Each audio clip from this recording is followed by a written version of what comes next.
All right. I'm actually kind of pissed off right now. Just because we're neurodivergent and our brains are wired differently does not make us inferior to everyone else.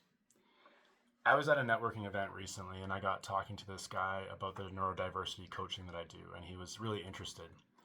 But as we were talking, I could see that with all the noise and the multiple conversations at the venue, it was causing him a lot of distress, and people were looking at him like he was going to flip out or something.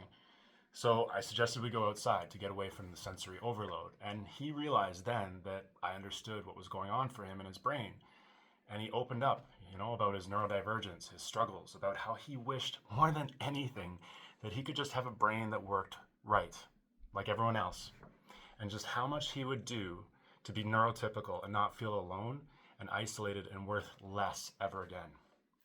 It was incredibly vulnerable and heartbreaking because he's been told his entire life, just like so many of us have been, that we're too much and not enough at the same time, and it's devastating. This dude has so much talent and skill at his work, but he's been made to believe in his core that he's flawed. Now I'm working with him, though, to help him see all his neurodivergent strengths, because being seen for your mind hits different. And I see you. I recognize that things are complex and hard and lonely and painful for you, and I honor that.